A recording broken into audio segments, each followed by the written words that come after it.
ሰላም ጤና ይስጥልን የተወደዳችሁና የተከበራችሁ የጣና ቴሌቪዥን አድማጭ ተመልካቾች እንደምን ዋላችሁ። የግንቦት 27 ቀን 2017 ዓ.ም የጣና ቴሌቪዥን የምሽት ዜናችን ተጀምሯል። ዜናዎቹን እየመራው አማራ ሰፋ አብሬያችሁ ቆያለሁ። በቅድሚያም አርዕስቶቹን እናስቀድም። የአማራ ፋኖ ታጋይ የብርታትና የአሸናፊነት ምልክት ብቻ ሳይሆን የአንድነትና የወንድማማችነት ምልክት መሆኑን በተግባር እያሳየ ነው። ሁለቱ የአማራ ሕዝብ የህልውና ትግል አታጋይ ድርጅቶች የመሪዎች አለመግባባት ቢኖርባቸውም ድርጅት መስርቶ ለትግል የጠራን የለም የሚለው ታጋዩ ሰራዊት ግን ውጊያን በቅንጅት በመምራት ድል እያደረጉ ነው። ደጋ መልዛ ላይ የተፈጠረውን የቅንጅት ውጊያ የፋኖ መሪው ማብራሪያ ሰጥቶበታል። ታላቁን የቅንጅት ውጊያ የድል ዜና በቀዳሚነት እናስደምጣችኋለን። 15 ሚሊዮን ብር አውጥቶ የባዲንን ሚልሻ የምግብ ስፖንሰር ያደረገውን ድርጅት ገመና በዜናችን የምናስደምጣችሁ ይሆናል። የ15 አርሶ አደር ልጆቻቸው በሚልሻ ተገድለዋል። ድርጅታችን ግን አደራ ብለን የሰጠነውን 15 ሚሊዮን ብር ለገዳያችን ለሚልሻ ቀለብ አውሎታል ሲሉ አባላቱ ቁጣቸውን ገልጸዋል። በምሽቱ ዜናችን ከሚደመጡ መረጃዎች መካከል አንዱ ነው። የጎጃም ምድር ታላቅ ድል ሲመዘገብበት ውሏል። የአማራ ፋኖ በጎጃም ሁለቱ ክፍለ ጦሮች ባደረጉት ውጊያ ከ140 በላይ የብልጽግናን ሰራዊት ሞት ሲያደርጉት ከ70 የማያንሰውን ደግሞ ቆስለኛ አድርገውታል። ዝርዝር መረጃውን በዜናችን ታደምጡታላችሁ። ህወሓት በሶስት አቅጣጫ ወደ አማራ ክልል ለመግባት ኃይሉን አስጠግቷል። በየትኞቹ ግንባሮች የሚለው በዜናችን ይደመጣል። ከዚህ ጋር በተያያዘም ሱዳን የከተመው የህወሓት ሰራዊት አራቱን ክፍለ ጦሮች እነማን ይመሯቸዋል፣ አሁናዊ የቡድኑ ቁመናስ ምን ይመስላል የሚሉትን መረጃዎች በዜናችን ተሰሙታላችሁ። በዜናችን ተሰሟቸዋላችሁ። የአዳነች አቤቤ ጉዳይ ትርምስ ፈጥሯል። ከንቲባዋ ያተራመሱት ምንድን ነው የሚለው በዝርዝር መረጃችን የሚቀርብ መረጃ ነው። ሰዓቱን ጠብቆ ይቀርብላችኋል። በድጋሚ እስከ መጨረሻው አብራችሁን ቆዩ እያልን ወደ ዝርዝር ዘገባዎቹ ከማምራታችን በፊት ሰበር ዜና እናስደምጣችኋለን። የአማራ ፋኖ ጎንደር ጠቅላይ ግዛት እዝና የአማራ ፋኖ አንድነት በጎንደር ጠዳ ከተማን ተቆጣጠሩ። ሁለቱ እዞች ከትናንት ሌሊት ጀምሮ ባደረጉት ተጋድሎ ከመናገሻ ጎንደር ከተማ ክፍለ ከተሞች አንዷ የሆነችውን ጠዳ ከተማን የተቆጣጠሩ ሲሆን አጼ ቴዎድሮስ አውሮፕላን ማረፊያንም ከበባ በማድረግ የአውሮፕላን በረራ አሰርዘዋል። የጠዳ ከተማን የተቆጣጠረውን የአጼዎቹ ክፍለ ጦር አመራር አርበኛ ዘመነ ምረት አሁናዊ ሁኔታውን በስልክ አድርሶናል። ተከታትለን እንመለስ። አርበኛ ዘመነ ምረት የአማራ ፋኖ ጎንደር ጠቅላይ ግዛት እዝ የማህበራዊ የህዝብ አስተዳደር መምሪያ ኃላፊ፣ እንደምን አለ? ምንድነው ያለው አዲስ ነገር የሚለውን ለአድማጭ ተመልካቾቻችን ብታደርስልኝ። ዛሬ በከፍተኛ ውጊያ ነው ያለው። ምን ዝሮ ላይ ውለናል። ጠዳነ ማክሰኝ ከተማን ተቆጣጠርን ውለናል። ከፍተኛ ጉዳት አደረሰናል። ከፍተኛ አመራሮችን ጉዳት ላይ ደርሶባቸዋል። በአሁኑ ሰዓት ደግሞ የአጼዎች ክፍለ ጦር አካል የሆነው የዋሴ ብርጌድ ጠዳ ሙሉ ከ11 ሰዓት ጀምሮ ተቆጣጥሮታል። ከፍተኛ ውጊያ የተካሄደ ነው። መከላከያ ሰራዊቱ እየሮጠ ነው ያለው። ወደ መገጭ ግድብ አካባቢ በሚባለው በተለምዶ ወደዚያ እየሮጠ ነው ያለው። ተመቷል፣ ተማርኳል። እንግዲህ እሱን ሪፖርት እናቀርባለን ብዬ እገምታለሁ። ፖሊስ ጣቢያው ላይ ከፍተኛ ውጊያ እየተካሄደ ነው። ጠዳ ፖሊስ ጣቢያ ላይ እንግዲህ ጠዳ ከተማ ማለት የአንዱ የጎንደር ክፍለ ከተማ አካል ነው። ስለዚህ አሁን በአሁኑ ሰዓት እስካሁን ድረስ ውጊያ እየተካሄደ ነው ያለው። ይሄን እያደረገ ያለው የዋሴ ብርጌድ ነው፣ የአጼዎች ክፍለ ጦር አካል የሆነ ማለት ነው። ፖሊሱ እየተንጫጫ ነው ያለው ይሄ ነው። እንግዲህ ያለው ውጤት ኋላ እናሳውቃቸዋለን። ታላቅ ህዝባዊ ውይይት ጣና ቴሌቪዥን የአማራ ህዝብ የህልውና ትግልና የመገናኛ ብዙሃን ሚና በሚል ርዕስ የህዝባዊ ውይይት መርሃ ግብር አዘጋጅቷል። ሁላችሁም ተጋብዛችኋል። የውይይት ቀን የፊታችን ቅዳሜ ጁን 7 2025 ሰዓት 1 PM ኢስት በኢትዮጵያ ከምሽቱ 2 ሰዓት ጀምሮ ውይይቱ ይካሄዳል። ውይይቱ በዙም የሚካሄድ ሲሆን የመግቢያ አይዲ 264 853 4835 ፓስኮድ 089972 ጣና ቴሌቪዥን ከሐቅ ጋር። የተወደዳችሁና የተከበራችሁ የጣና ቴሌቪዥን አድማጭ ተመልካቾች እነዚህንና ሌሎች የግንባርና የትንታኔ ዘገባዎችን ይዘናል። እስከ ዜናዎቻችን ፍጻሜ ድረስ አብራችሁ እንድትቆዩ እየጋበዝን ወደ ዝርዝሩ እናመራለን። ቀዳሚ ወዳደረግነው ዘገባችን አለፍን። ትግል የጀመርነው ድርጅት ጠርቶን አይደለም። ፋኖ ለትግል የጠራን ድርጅት የለም፣ ታግለን ነው ድርጅት የፈጠርነው ሲሉ የአማራ ፋኖ ታጋዮች ለጣና ቴሌቪዥን ተናገሩ። የአማራ ህዝብ የህልውና ትግል የተጀመረው አታጋይ ድርጅት ፕሮግራም ቀርጾ ታጋዮችን መልምሎ የጀመረው ሳይሆን እንደ ህዝብ በኢትዮጵያ ምድር መኖር የለበትም ተብሎ በጠላቶቹ ስለተፈረደበት ነው። በዚህ የተነሳም በታጋዩ መካከል የዓላማ አንድነትና የጋራ መዳረሻ ግብ እንጂ ሁሉንም አንድ አድርጎ የሚያስተሳስር ቋሚ ድርጅት አልነበረውም ማለት ነው። የአማራ ፋኖ በትግል ውስጥ ድርጅት ለመፍጠር ብዙ ጥረት የተደረገ ሲሆን በቅርቡም 2 ድርጅቶች ተቋቁመዋል። የአማራ ህዝብ የህልውና ትግል የተጀመረው አታጋይ ድርጅት ፕሮግራም ቀርጾ ታጋዮችን መልምሎ የጀመረው ሳይሆን እንደ ህዝብ በኢትዮጵያ ምድር መኖር የለበትም ተብሎ በጠላቶቹ ስለተፈረደበት ነው። በዚህ የተነሳም በታጋዩ መካከል የዓላማ አንድነትና የጋራ መዳረሻ ግብ እንጂ ሁሉንም አንድ አድርጎ የሚያስተሳስር ቋሚ ድርጅት አልነበረውም ማለት ነው። የአማራ ፋኖ በትግል ውስጥ ድርጅት ለመፍጠር ብዙ ጥረት የተደረገ ሲሆን በቅርቡም 2 ድርጅቶች ተቋቁመዋል። የፋኖን ትግል ዓላማ ያልተረዱ ወገኖች በአንድ ቀጠና አንድ የፋኖ አደረጃጀት በሚል አስተሳሰብ በታጋዩ መካከል እርስ በርስ እንዲገዳደል ጥረት የሚያደርጉ የመኖራቸውን ያህል የፋኖ ታጋዮች በበኩላቸው አታጋይ ድርጅት ጠርቶን የጀመርነው ትግል የለም፣ እየታገልን ያለነው እንደ ህዝብ ሊያጠፋን ከመጣው ጠላት ኃይል ጋር እንጂ እርስ በርስ ከተጠፋፋንለትማ ጠላት ምን ሊሰራ ይደክማል በማለት የጎንዮሽ መጓተትን እንደማይቀበሉ ይናገራሉ። በዚህም መሰረት በቀጠና መናበብ ሁለቱም ድርጅቶች ታጋዮቻቸውን ለአንድ ዓላማ እንዲታገሉ ለማድረግ እየሞከሩ ይገኛሉ። ሁለቱ ድርጅቶች የጋራ ትግል እያደረጉ መሆኑን የአማራ ፋኖ ጎንደር ጠቅላይ ግዛት ዕዝ ዋና ቃል አቀባይ አርበኛ ኪሩቤል ጎቤ ለጣና ቴሌቪዥን በላከው መረጃ አስታውቋል። አፋድና አፋብሃ በጥምር ባደረጉት ውጊያ የብልጽግና ኃይል ከፍተኛ ኪሳራ አስተናግዷል ሲል የገለጸው አርበኛ ኪሩቤል ጎቤ አርበኛው አክሎም ውጊያውን ያደረጉት የአማራ ፋኖ ህዝባዊ ድርጅት ጎንደር ጠቅላይ ግዛት ዕዝና የአማራ ፋኖ ብሔራዊ ኃይል ወሎ ዕዝ ናቸው። ጥምር ውጊያውን ያደረጉበት ግንባር ደግሞ ደጋ መልዛ ላይ ሲሆን ወሎ ላስታ ሳምነው ኮር ከጎንደር ቀጠና ተነስቶ ወደ ወሎ ሲንቀሳቀስ የብልጽግና ኃይል ከተለያየ አቅጣጫ በከበበው ወቅት ነው ብሏል። በዚህም የጋራ ጥምረት ትግል የአማራ ህዝብ ቀዳሚ ጠላት የሆነው የብልጽግና ሰራዊት ከፍተኛ ኪሳራ እንደደረሰበት የተናገረው አርበኛ ኪሩቤል ጎቤ ጉዞ የሰነበተው ወሎ ላስታ ያሳምነው ኮር በጉዞ መዳከሙን መረጃ የደረሰው የብልጽግና ኃይል ከደብረ ታቦር ጉና በጌምድር እብናት ወረዳ ደጋ መልዛና እብናት ከተማ የነበረው ኃይሉን አሰባስቦ ከበባ በመፈጸም ሊደመሰስ ቢሞክርም በቀጠናው ይንቀሳቀስ የነበረው የአማራ ፋኖ ጎንደር ጠቅላይ ግዛት ዕዝ እቴጌ ጣይቱ ክፍለ ጦር ተወርሮ በመድረስ ከከበባ አውጥቶታል ሲል የአማራን ህዝብ የጋራ መዳኛ ስለሆነ አንድነት ተናግሯል። ዛሬው ዕለት የአማራ ፋኖ ህዝባዊ ድርጅትና አፋብሃ በጥምረት ውጊያ አድርገዋል። እንግዲህ ባደረጉት ውጊያ የብልጽግና ኃይል ከፍተኛ ኪሳራ አስተናግዷል። ውጊያውን ያደረጉት የአማራ ፋኖ ህዝባዊ ድርጅት ጎንደር ጠቅላይ ግዛት ዕዝና የአማራ ፋኖ ብሔራዊ ኃይል ወሎ ዕዝ ናቸው። ጥምር ውጊያውን ያደረጉት ደጋ መንዛ የተባለ ቦታ ላይ ሲሆን ወሎ ላስታ ሳምነው ኮር ከጎንደር ቀጠና ተነስቶ ወደ ወሎ ሲንቀሳቀስ የብልጽግና ኃይል ከተለያየ አቅጣጫ ከበባ በፈጸመበት ወቅት ነበረ። ጉዞ የሰነበተው ወሎ ላስታ ሳምነው ኮር መድከሙን መረጃ የደረሰው የብልጽግና ኃይል ከደብረ ታቦር ከጉና ክምር ድንጋይ እብናት ደጋ መልዛና እብናት እዛው ከተማው የነበረውን ኃይል አሟጦ ከበባ በመፈጸም ሊደመስስ ቢሞክርም በቀጠናው ይንቀሳቀስ የነበረው የአማራ ፋኖ ጎንደር ጠቅላይ ግዛት ዕዝ ጣይቱ ክፍለ ጦር ተወሮ በመድረስ ከከበባ አውጥቶታል። እዞቹ እጅግ ፈታኝ የሆነ ሰዓታትን የፈጀልህ አስጨራሽ ውጊያ በጥምረት ካደረጉ በኋላ ያለምንም መስዋዕትነት በዜሮ ኪሳራ ከበባውን ሰብረው መውጣት ችለዋል።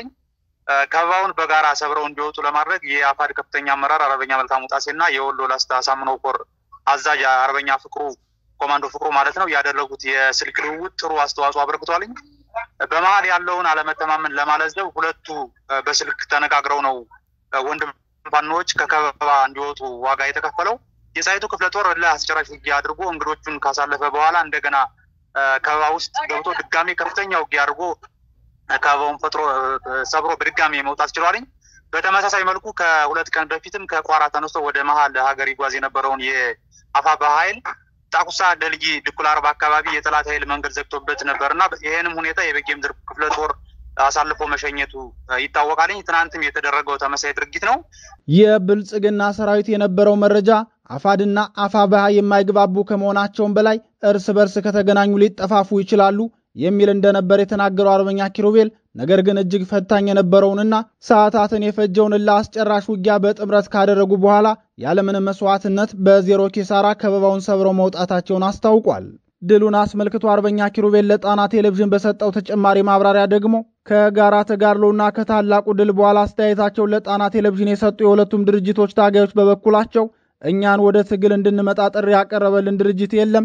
በትግላችን ድርጅት መስርተናል። ድርጅቶቹን የሚመሩት ወንድሞቻችን ደግሞ ተነጋግረውና ተግባብተው ወደ አንድ አማራዊ ድርጅት እስኪመጡ ድረስ ታጋዮች በጋራና በቅንጅት እየታገልን የህዝባችንን መከራ እንቀንሳለን እንጂ ተጨማሪ የስቃይ ምንጭና በቂም የሚያፈላልግ ነውር አንፈጽምም ብለዋል። የሁለቱ ድርጅቶች የጋራ ትግል በጎንደር ቀጠና ቀጥሎ የዋለ ሲሆን ከጎንደር ዙሪያ ወረዳ እስከ መናገሻ ጎንደር ከተማ ድረስ በሸፈነው ትግል የተገኘውን ድል በቀን ዜናችን ማቅረባችን ይታወሳል። 15 ሚሊዮን ብር አውጥቶ ሚሊሻ ስፖንሰር ያደረገው ተቋም የገበሬዎች ህብረት ስራ ዩኒየኑ በአማራ ህዝብ ላይ ዘረፈጅ ጦርነት የከፈተውን የሁዲድ ብልጽግናውን አገዛዝ መንገድ መሪ ሆኖ እያገለገለ ያለውን የባዲ ሚሊሻን 15 ሚሊዮን ብር የግለሰቦችን ገንዘብ አውጥቶ ስፖንሰር አደረገ። በአማራ ክልላዊ ብሔረሰብ አስተዳደር ዞን የሚገኘውና አድማስ የህብረት ስራ ዩኒየን የሚባለው ተቋም የአባላቱ ንብረት የሆነውን 15 ሚሊዮን ብር አውጥቶ ለሚሊሻ ቀለም መዋሉን ኢትዮ ፎከስ ኒውስ ከምንጮች የደረሰኝ ያለውን መረጃ ጠቅሶ ዘግቧል። እንደ ሚዲያው ዘገባ የዩኒየኑ አባል ማህበራት ዩኒየናቸውን ኦዲት እንዲደረግ ሲጠይቁ 15 ሚሊዮን ብር መጉደሉን ያረጋግጣሉ። 15 ሚሊዮኑ ብር ለሚሊሻ ቀለብ የሰጠው የዩኒየኑ ጠቅላላ ጉባኤም ሆነ አባላት ፍቃዳቸው ሳይጠየቅ ነው። አባላቱ ለምን እንደጎደለ በጠየቁበት ወቅት የሰጣቸው ምላሽ ገንዘባችን ያለ ፍቃዳችን ወጪ ተደርጎ ለሚሊሻ ቀለብ የሰጠ መሆኑን ተነገረን ብለዋል። ገንዘቡ ለሚሊሻ መሰጠቱ በአባላቱ ላይ ቁጣ መቀስቀሱ የተነገረ ሲሆን ቁጣቸውን መግለጽ የፈለጉ አባላት ማስፈራሪያ ተፈጽሞባቸዋል ሲሉ ቅሬታ አቅራቢዎቹ ስለተፈጸመባቸው አስነዋሪ ድርጊት መናገር ይጀምራሉ። የአድማስ የገበሬዎች ህብረት ስራ ዩኒየን 85 አባል ማህበራትና 176,000 አርሶ አደሮች ያደራጁት ዩኒየን ነው።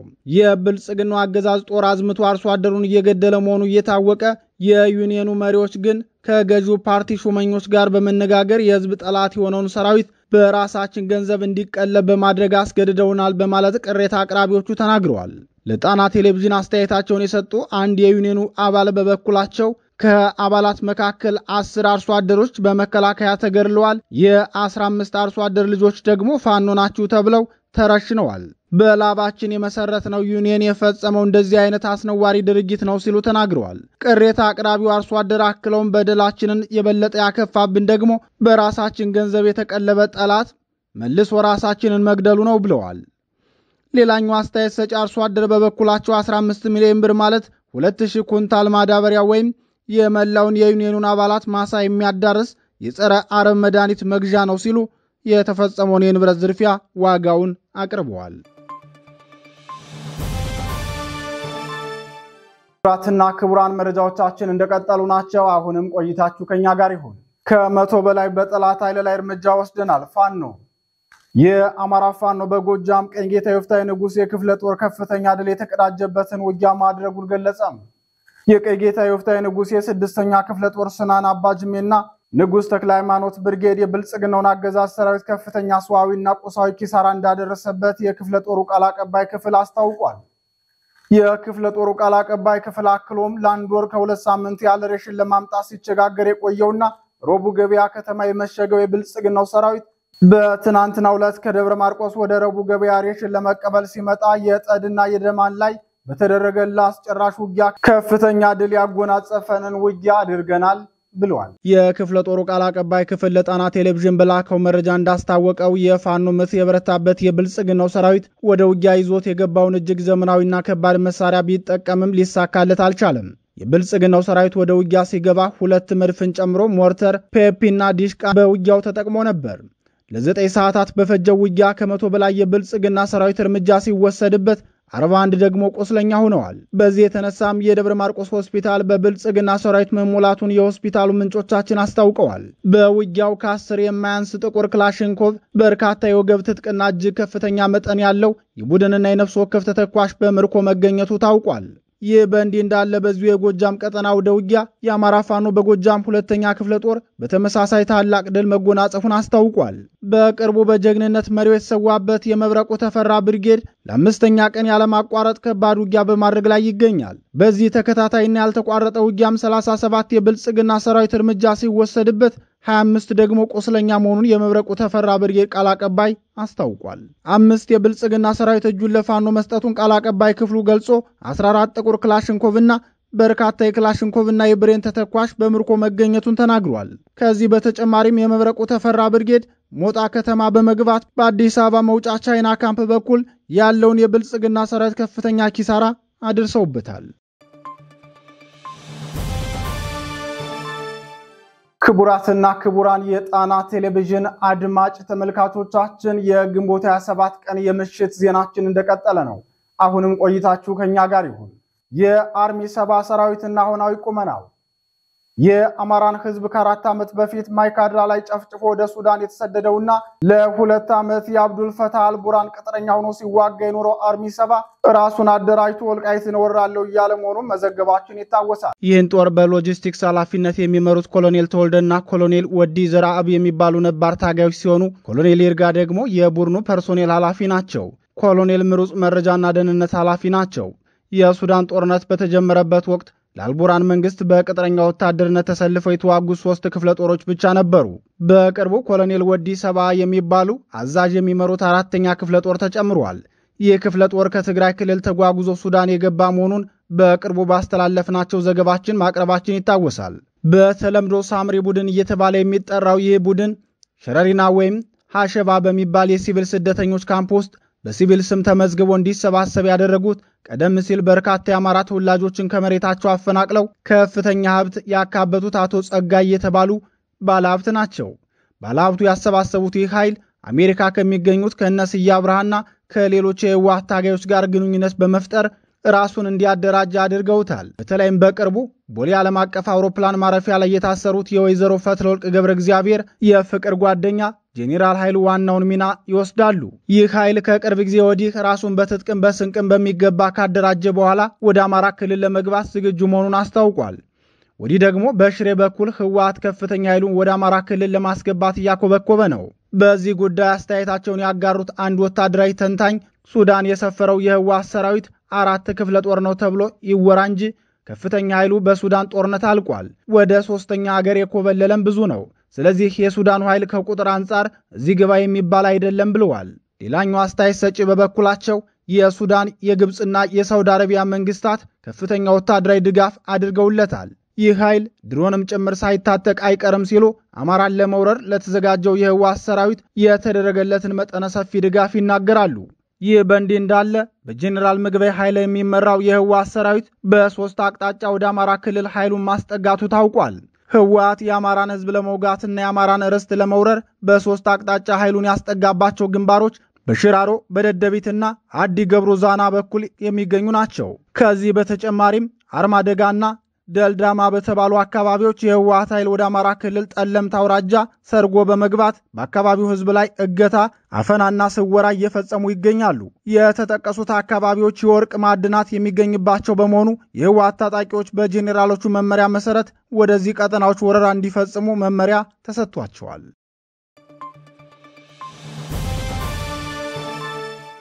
ወደ መጨረሻው ዘገባችን አለፍን።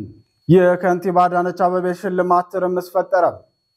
የአዲስ አበባ ከተማ አስተዳደርና የውህደት ብልጽግና ቁልፍ ሴት አዳነች አቤቤ አዲስ አበባ በሚገኙ የተቃዋሚ ፓርቲዎች የተበረከተላቸው ሽልማት ውዝግብና ትርምስ አስነስቷል። ለከንቲባዋ ሽልማት ከተበረከተላቸው በኋላ በሽልማቱ ላይ እውቅናም ሆነ ፈቃድ እንደሌላቸው ኢህአፓና መኢአድ አስቀድመው በመግለጫ አስታውቀዋል። በተለይም የመላው ኢትዮጵያ አንድነት ድርጅት አመራር የሆኑት አቶ ሙልጌታ አበበ ለከንቲባዋ ሽልማት ማበረከታቸውን ተከትሎ ተደጋጋሚ ጥያቄ የቀረበለት መኢአድ ድርጅታችንን የማይወክል ርካሽና ወደድ ባይ ግለሰቦች ያደረጉት ነውር ነው ብሏል።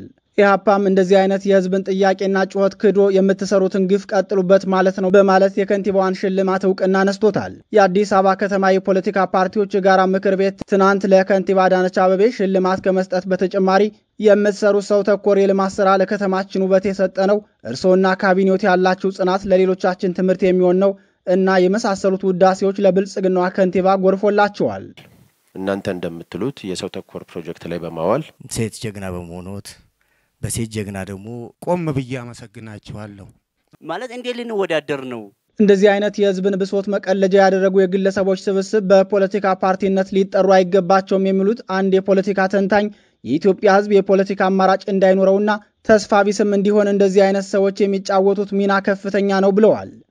ኢህአፓና መኢአድ በመግለጫቸው ያስተላለፉት መልእክትም የህዝብን የለውጥ ተስፋ ያጨለመና በህዝብ ላይ የተፈጸመውን ኢሰብአዊ ወንጀል ማበረታቻ መስጠት ነው በማለት ሽልማቱን አውግዘዋል። የብልጽግናው አገዛዝ በአዲስ አበባ ከተማ የኮሪደር ልማት ብሎ በጀመረው ስንቀፈጅ ፕሮጀክት የተነሳ በ10 ሺዎች የሚቆጠሩ የከተማዋን ነዋሪዎች ለከፋ ቀውስ መጣሉን አምኒስቲ ኢንተርናሽናል ማውገዙ አይዘነጋም። ይህን የመሰለውን ግፍ የፈጸሙ ከንቲባን እውቅና መስጠት የለየለት ፖለቲካዊ ክህደት መሆኑን የፖለቲካ ተንታኞች ተናግረዋል። በ2004 ዓ.ም በጉራ ፈርዳ የሚኖሩ የአማራ ተወላጆችን አቶ መለስ ዜናዊ በፓርላማ ሳይቀር ማውገዛቸው ይታወሳል። የቀበሌዎቹ ሊቀመንበሮች ከምስራቅ ጎጃም የሚመጡ ናቸው ብለው በተናገሩ በወራት ልዩነት በ10 ሺዎች የሚቆጠሩ አማራዎች በአቶ ሽፈራው ሽጉጤ ፊርማ መፈናቀላቸው ይታወሳል። ያንን ፕሮጀክት ለመሩት አቶ መለስ ዜናዊ በአንድ የስብሰባ አዳራሽ ላይ ምስጋናና ሽልማት ያበረከቱ የፖለቲካ ፓርቲዎች እንደነበሩ ያስታወሱት የፖለቲካ ተንታኙ የኢትዮጵያን ሕዝብ መከራ እያከፉት ያሉት ከገዢዎቹ በተጨማሪ እንደዚህ አይነት የምስር ወጥ ምርኮኛ ፖለቲከኞች ናቸው ብለዋል። የተወደዳችሁና የተከበራችሁ የጣና ቴሌቪዥን አድማጭ ተመልካቾች የግንቦት 27 ቀን 2017 ዓ.ም የምሽት ዜናችን የተከታተላችሁትን ይመስል ነበር። ዜናዎቹን እየመራው አማራ ሰፋ አብሬያችሁ ቆየው። የጣና ቴሌቪዥን ወቅታዊ ቃለ ምልልሶች፣ ዜናዎችና ትንታኔዎቻችን ደርሷችሁ የዩቲዩብ ቻናላችን በቋሚነት ሰብስክራይብ እንድታደርጉ እንጠይቃለን። ጣና ቴሌቪዥን ከሀቅ ጋር ጤና ይስጥልን።